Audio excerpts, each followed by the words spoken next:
The world rarely notices the moment a life begins to change, because it usually looks like an ordinary night. A cold November rain fell across downtown Chicago, turning the pavement behind Whole Foods into a mirror of blurred streetlights and distant traffic. Most people hurried home carrying reusable grocery bags filled with fresh produce and warm dinners, never once looking toward the narrow service alley hidden behind the building. It was the kind of place people passed every day without seeing. Yet for Sarah Mitchell, it had quietly become the difference between going to bed hungry and giving her 8-year-old son one more decent meal. She pulled the hood of her faded gray sweatshirt tighter around her head before carefully stepping around puddles that reflected the glowing security lights overhead. A worn backpack rested against her shoulders, decorated with faded superhero patches that belonged to her son long before the fabric began to fray. Inside were a pair of clean plastic containers, a flashlight, disposable gloves, and a neatly folded kitchen towel. Nothing about her movements suggested desperation.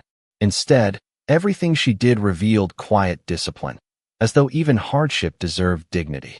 Sarah paused beside the large green dumpster and looked around before lifting the heavy lid. She whispered almost apologetically, "Please let there be something that should not have been thrown away." She never searched through loose trash. She never tore open bags. She only reached for sealed packages that had been placed neatly inside separate food recovery bins after reaching their sell-by dates. Years of working in restaurants had taught her the difference between food that was unsafe and food that was simply no longer profitable.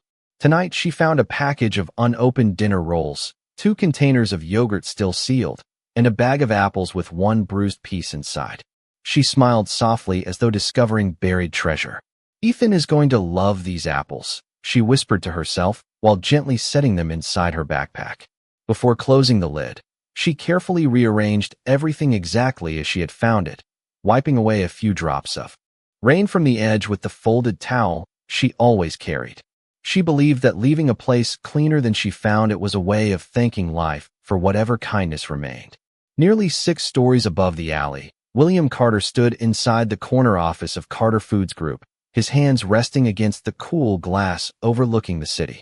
The headquarters occupied the upper floors of the same building that housed one of the company's flagship Whole Foods locations. Long after his executives had gone home, William remained surrounded by financial reports, expansion plans, and quarterly projections that somehow felt less important than they had that morning. As he glanced absent-mindedly toward the rain below, a small movement behind the store caught his attention. He expected to see raccoons or maintenance workers. Instead, he saw a young woman carefully placing unopened food into a backpack with remarkable patience. There was no panic in her movements, no anger, no shame, only quiet gratitude. William frowned, unable to look away. His first instinct was to call building security, exactly as company policy required whenever someone entered the restricted loading area after business hours. His hand reached for the office phone before stopping halfway. Something about the woman felt different. She was not making a mess. She was not stealing merchandise. She was treating discarded food with more respect than many customers showed the products they purchased. Then she surprised him again. A frail, elderly man pushing a shopping cart slowly approached the alley, his thin jacket soaked by the rain. Sarah immediately opened her backpack, removed 1 container of yogurt and half of the dinner rolls she had just found, and handed them to him with a warm smile. "Please take these," she said gently. "My son and I still have enough." The man hesitated before accepting the food with trembling hands. "God bless you," he whispered. Sarah shook her head with quiet humility. "I think he already did. Otherwise, neither of us would be standing here tonight." William remained frozen behind the glass, watching the 2 strangers disappear in opposite directions beneath the falling rain. For the first time in many years, the billionaire owner of one of the largest food companies in America realized that the most valuable thing outside his building was not locked inside the store. It was walking away carrying a worn backpack and half a bag of apples. Sarah adjusted the weight of her backpack before stepping away from the alley, grateful that the rain had hidden both her tears and the quiet embarrassment she refused to let become part of her identity. She had walked only a few yards when she heard footsteps approaching from behind. They were steady, measured, and expensive in a way she could not explain. She turned cautiously and found the well-dressed man from the office building standing beneath a large black umbrella. His tailored overcoat was untouched by the weather, yet he looked strangely uncomfortable, as though he had rehearsed what he wanted to say and forgotten every word the moment he arrived. For a brief second, neither of them spoke. The city continued moving around them while the rain drummed softly against delivery trucks and metal loading docks. William finally broke the silence. "Good evening. My name is William Carter." Sarah offered a polite nod. "Good evening." She recognized neither his face nor his name. He glanced toward the backpack resting against her shoulder before looking back into her eyes. "I saw you from my office window." Sarah lowered her gaze for only a moment before lifting it again with quiet confidence. "I understand if I should leave." William shook his head immediately. "No, that is not why I came down." He hesitated before extending a large reusable grocery bag filled with fresh groceries. Inside were vegetables, fruit, bread, milk, eggs, and several prepared meals that had never left the store shelves. "Please take these." Sarah looked at the bag without reaching for it. "Thank you. That is very generous." William gently moved it closer. "You should not have to search behind a grocery store for dinner." She remained silent for a moment, choosing her words carefully. "May I ask you something?" William nodded. "Of course." She looked toward the bright store entrance. "Can every employee here take food home whenever they need it?" He blinked in surprise. "No." "Can every customer who falls on hard times receive groceries like these simply because someone feels sorry for them?" William slowly answered, "Probably not." Sarah smiled kindly, never sounding offended. "Then I cannot accept them." William frowned with genuine confusion. "Why?" She took a slow breath. "Because those groceries still belong to someone. They can still be sold tomorrow morning. If I take them tonight, somebody else pays the price for my situation." William looked at the bag in his own hands as though seeing it differently for the first time. Sarah unzipped her backpack and removed the unopened package of dinner rolls she had found moments earlier. These were already thrown away because they reached the sell-by date. They were going to become trash. She carefully placed the package back inside. There is a difference between accepting waste and accepting what still belongs to another person. William searched her face, expecting bitterness, resentment, or anger. He found none. Only dignity. He quietly said, "Your son deserves better than expired bread." Sarah's expression softened. "He deserves a mother who teaches him that difficult seasons do not give us permission to forget our values." A cold breeze swept through the alley, carrying the scent of fresh bread from inside the store. William noticed that Sarah's hands were trembling slightly from the cold, yet she never once reached for the grocery bag he continued holding. Instead, she smiled gently. "If you really want to help someone tonight, please ask your employees if there is a legal way to donate food before it reaches the dumpster. There are many families who would never come back here because pride hurts almost as much as hunger." Those words lingered between them long after she turned to leave. William remained standing beneath the rain, holding the untouched grocery bag while watching Sarah disappear into the darkness with nothing more than a worn backpack, a few discarded groceries, and a quiet sense of honor that somehow outweighed everything he believed wealth could provide. Sarah did not return to the apartment until nearly 9 o'clock that evening. The old building was quiet except for the sound of a television playing somewhere down the hallway and the familiar creak of worn wooden floors beneath her shoes. As soon as she unlocked the door, a small boy ran toward her with a bright smile that erased every trace of exhaustion from her face. "Mom." Ethan wrapped his arms around her waist before noticing the backpack. "Did you find apples?" Sarah laughed softly. "I did."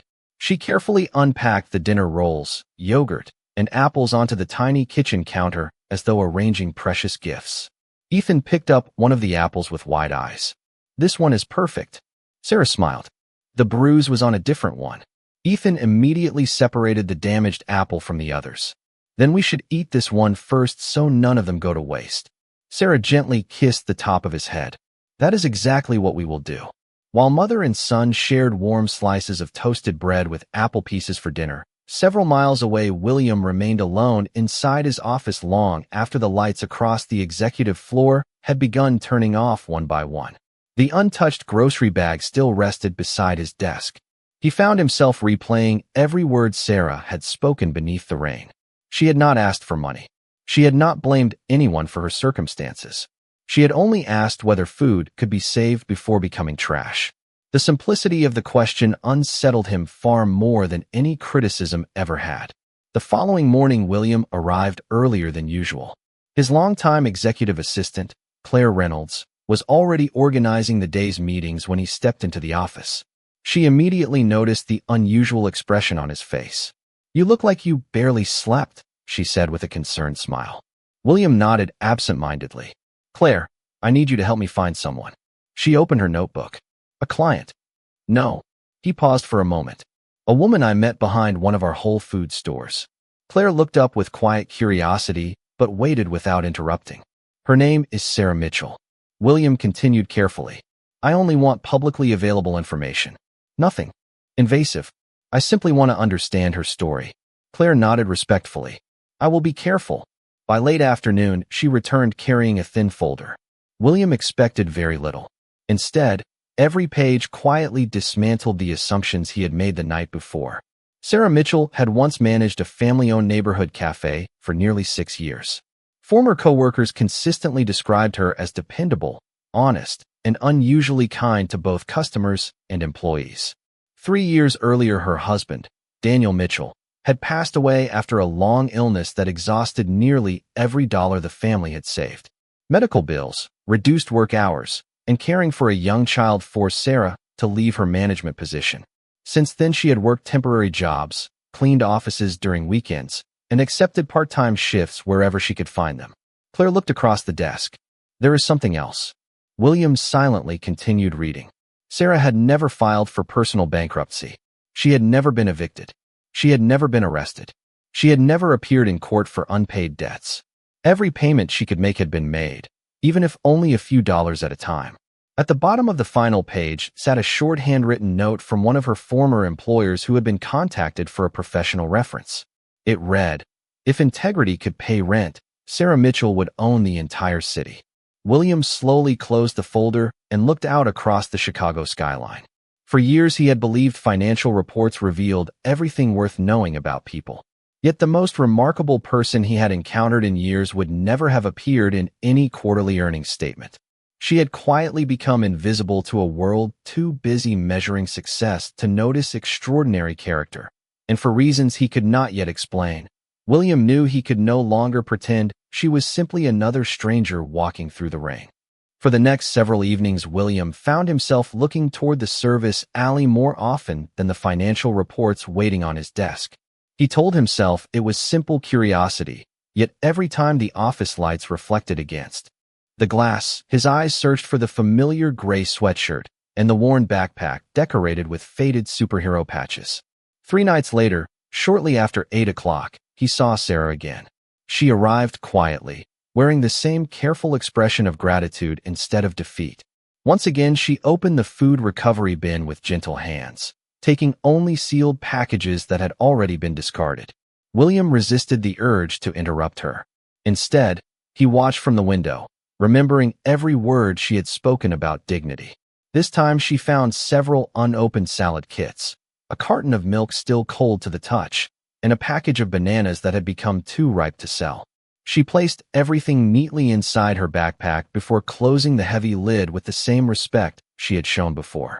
Then something unexpected happened. A thin elderly woman slowly approached the alley using a metal walker. Her coat was several sizes too large, and the cold wind pushed loose strands of silver hair across her face. Sarah noticed her immediately. Without hesitation, she removed the carton of milk and one of the salad kits from her backpack. "Miss Evelyn," she said warmly, as though greeting an old friend. "I was hoping I would see you tonight." The older woman smiled with quiet relief. "I was afraid I had missed you." Sarah gently handed her the food. "You need this more than I do." Miss Evelyn shook her head. "You have a little boy waiting at home." Sarah smiled softly. "He also has a mother who knows how to make one meal become two." The elderly woman accepted the food with grateful eyes. "You always share." Sarah laughed quietly. "That only means somebody once shared with me." William frowned slightly. Claire's report had never mentioned an elderly neighbor. Curious, he continued watching.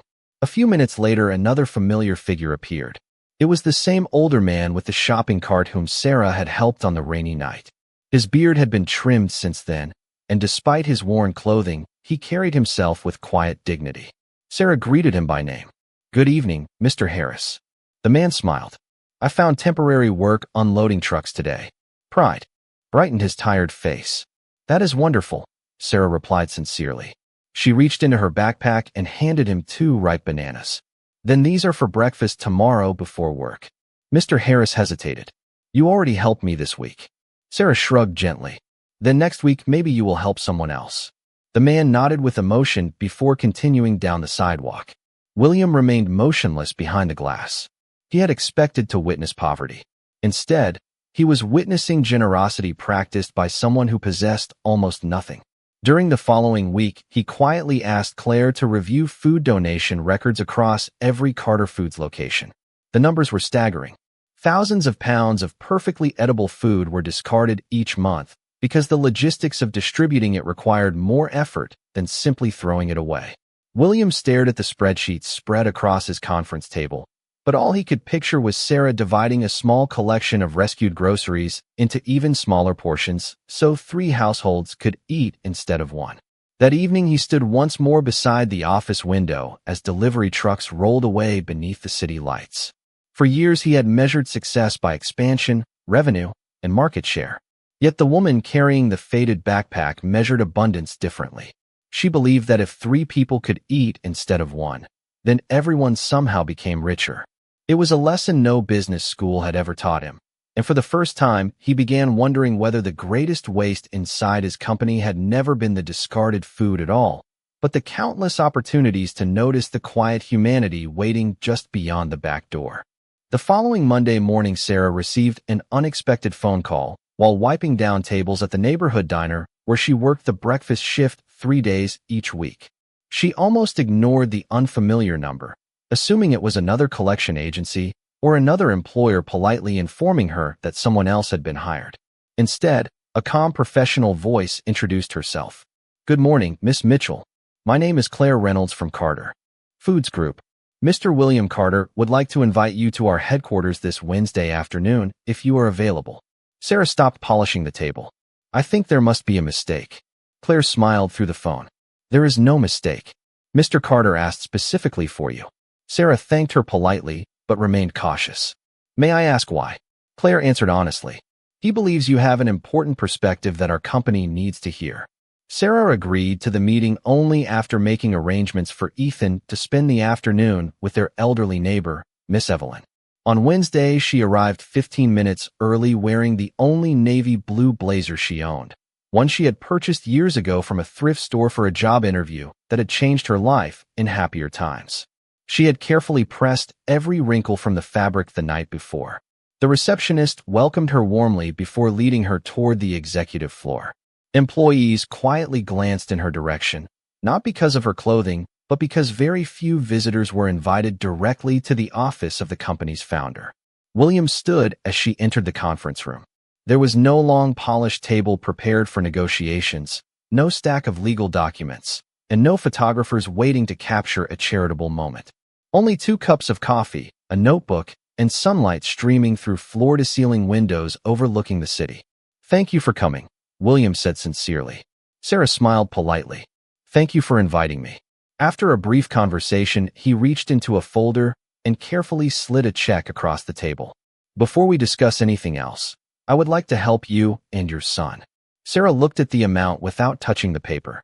It was enough to pay months of rent, replace her aging car, and remove the constant fear that followed every grocery bill. She quietly pushed the check back across the table. William looked surprised, but not offended. "May I ask why?" Sarah folded her hands together before answering. "Because if I accept this, every decision you make afterward will be influenced by gratitude instead of honesty." William listened carefully. "I do not understand." Sarah smiled gently. "If you truly want my opinion, then I need the freedom to disagree with you when necessary. That freedom disappears the moment I feel that I owe you something." Silence settled over the room for several moments. William slowly nodded. "Then tell me what you will accept." Sarah looked out the window toward the city below. "An opportunity." William leaned forward. "What kind?" She answered without hesitation. "Let me earn a place where my experience matters. Do not hire me because you feel sorry for me. Hire me only if I can solve a problem your company has not solved yet. William looked at her with growing admiration. And what problem do you believe that is? Sarah thought back to the alley behind the store, to the elderly neighbor who waited each week with quiet hope, to Mr. Harris beginning another temporary job, and to Ethan proudly choosing the bruised apple first so nothing would be wasted. Every night, she said softly, perfectly good food becomes garbage while families wonder how to stretch one meal into two. I have lived on both sides of that dumpster. I know where the system breaks. If you are willing to listen, I believe I know how to help fix it. William slowly closed the folder containing the untouched check. At that moment, he realized he had invited Sarah into the building believing he might change her future. Instead, sitting across from him was someone quietly preparing to change the future of his entire company. 2 days later, Sarah returned to Carter Foods headquarters carrying nothing more than a notebook, a reusable water bottle, and the same quiet confidence that had impressed William from the beginning. This time, she was not entering the building as a guest. She had accepted a temporary consulting position with one condition clearly written into the agreement. Every recommendation she made would be evaluated on its practical value, not on sympathy for her personal story. William respected the request without hesitation. Early that morning, Sarah was introduced to a conference room filled with regional managers, supply chain specialists, food safety experts, and finance executives. Some greeted her warmly, while others politely questioned why someone without a corporate title had been invited to advise one of the nation's largest grocery companies. Sarah noticed the skepticism immediately, but it did not intimidate her. William welcomed everyone before turning toward her. Today I would like you to listen before you judge. Miss Mitchell has experienced our food system from a perspective very few of us ever will. Sarah stood slowly and looked around the room. Instead of opening a presentation filled with colorful charts, she placed a single unopened package of dinner rolls on the conference table. The room grew quiet. 3 weeks ago, she began, this package was inside one of our dumpsters. It was safe to eat. It was sealed. It had simply reached its sell-by date. She paused long enough for everyone to notice the expiration label. A few hours later, this bread became dinner for my son. Several executives shifted uncomfortably in their chairs. Sarah continued calmly. The problem is not that grocery stores care too much about food safety. They should. The problem is that our system treats perfectly edible food and unsafe food as though they are exactly the same thing. She drew a simple diagram inside her notebook and projected it onto the large screen. It outlined a practical network connecting stores, local shelters, churches, community kitchens, and volunteer drivers. Nothing about the plan required expensive new technology. It relied on communication, scheduling, and partnerships that already existed in most neighborhoods. Food has value until the moment someone decides it does not, Sarah explained. If we shorten the time between the shelf and the family instead of the shelf and the dumpster, everyone benefits. Questions immediately filled the room. A logistics manager asked about transportation costs. Sarah answered with realistic volunteer partnerships already operating in several Chicago neighborhoods. A food safety director raised concerns about liability. Sarah recommended existing federal protections available for qualified food donations. A finance executive calculated possible expenses before stopping halfway through his notes. We would actually reduce disposal costs, he admitted quietly. William watched the discussion unfold with growing admiration. The executives who had seemed doubtful only minutes earlier were now writing pages of notes while asking Sarah thoughtful questions. She never exaggerated an answer. Whenever she did not know something, she simply admitted it and suggested finding the correct information together. That honesty carried more weight than perfect certainty ever could. By the end of the meeting, the atmosphere had completely changed. One regional manager stood and smiled. I came here expecting another corporate charity project. Instead, I think we just found a better business model.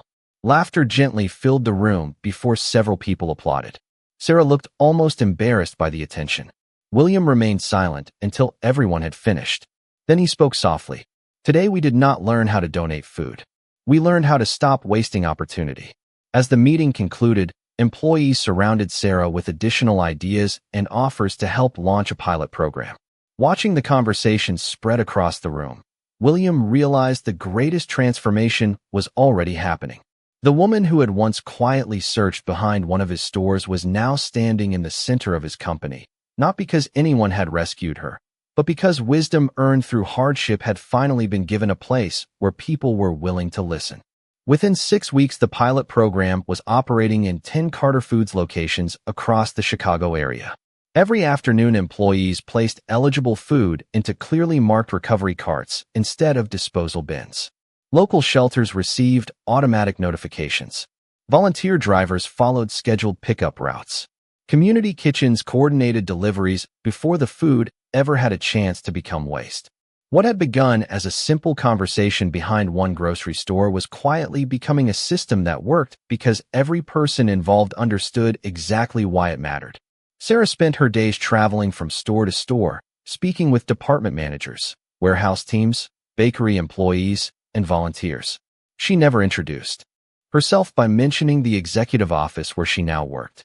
Instead, she walked through loading docks wearing comfortable shoes and carrying the same notebook that had traveled with her since her first meeting. Whenever an employee apologized because a process was not perfect, Sarah simply smiled and replied, "We are not trying to build perfection. We are trying to build something better than yesterday." Those words quickly spread throughout the company.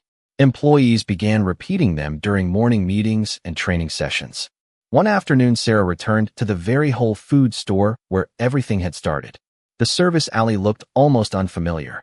The food recovery bins were organized, labeled, and waiting for scheduled pickups. Instead of silence, the loading area was filled with volunteers sorting bread, produce, dairy products, and prepared meals into insulated containers bound for neighborhood shelters. As Sarah watched the activity, Mr. Harris stepped out of a delivery van wearing a clean blue volunteer jacket with a company name badge clipped proudly to the front. He smiled the moment he recognized her. "I wanted you to see this," he said with quiet pride.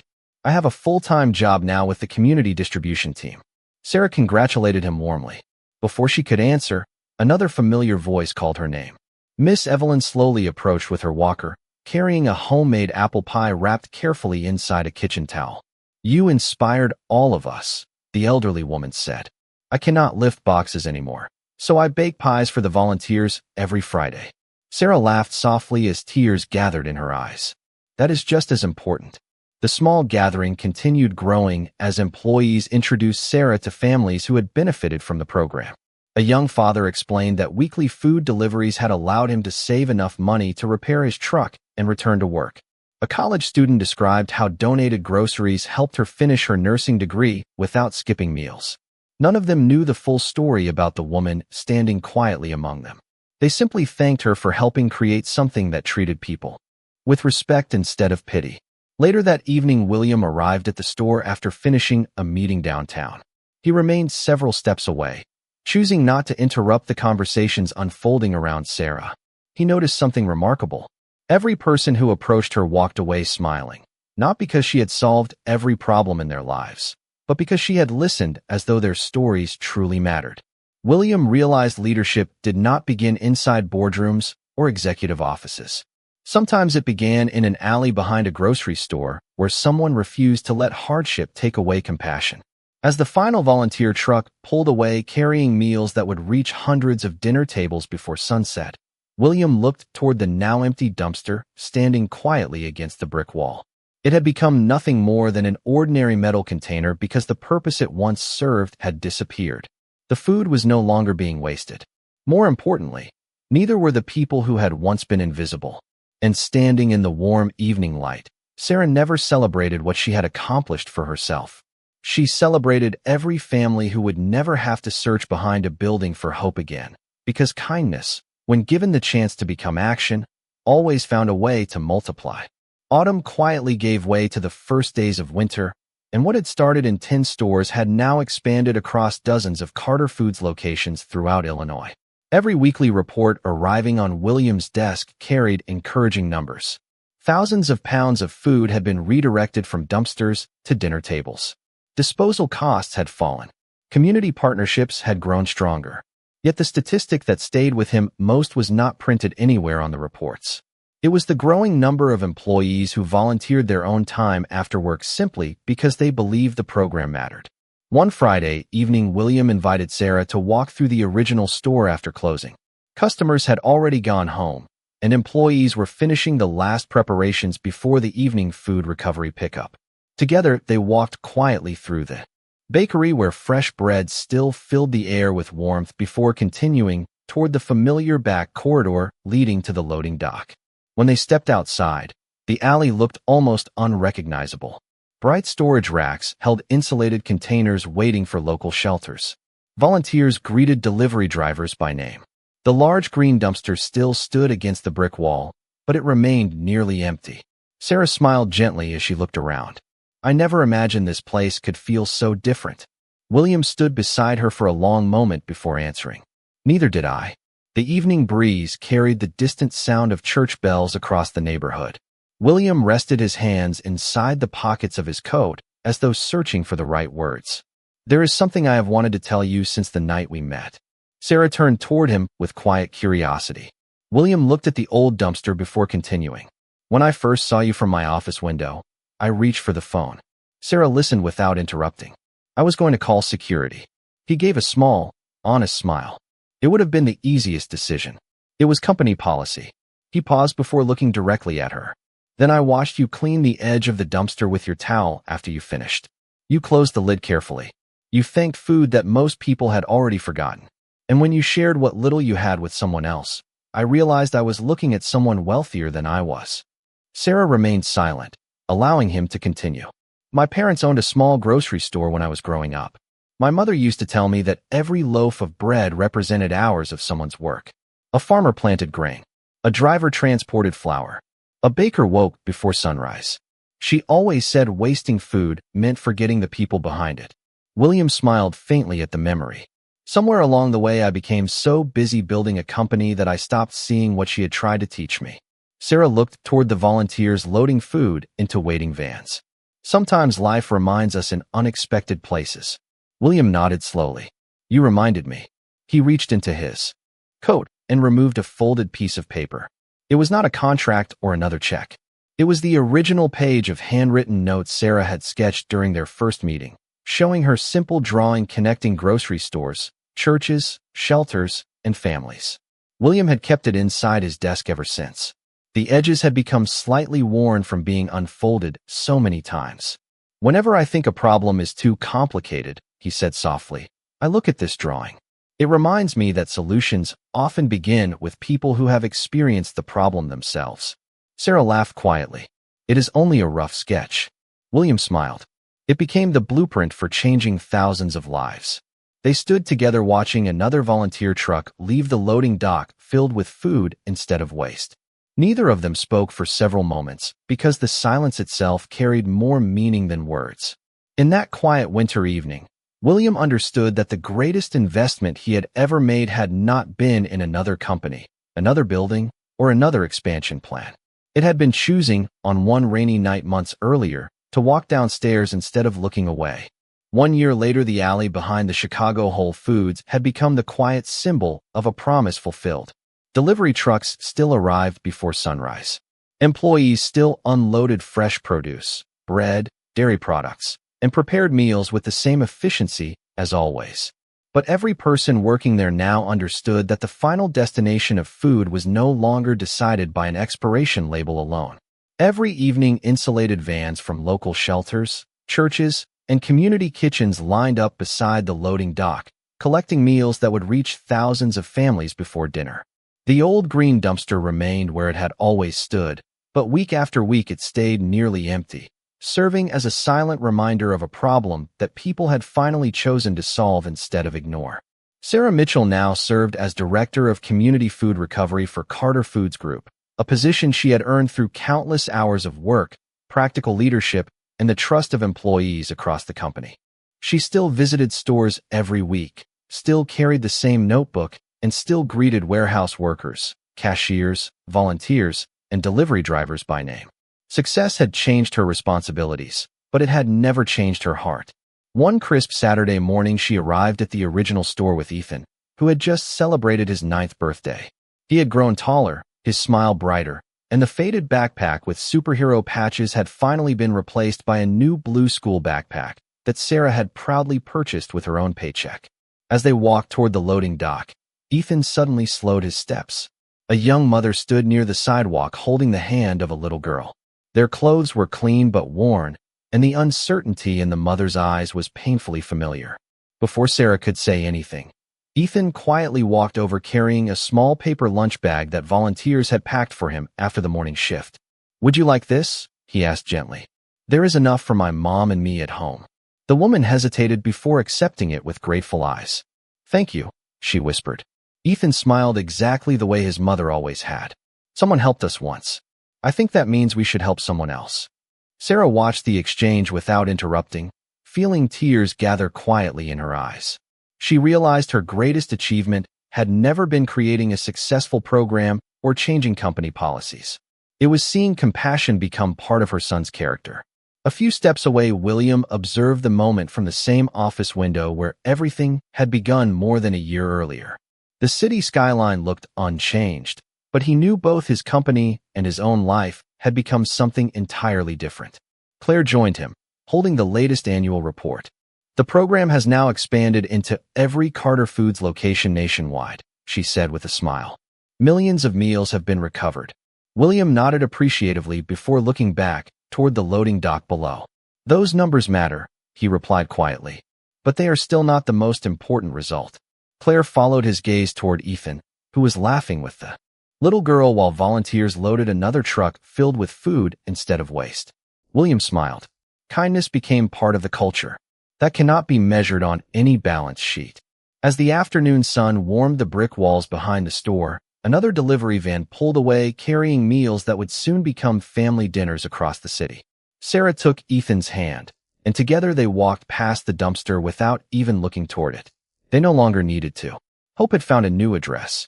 Sometimes the greatest miracle is not that one person escapes hardship. It is that they leave the door open so countless others can find their way through.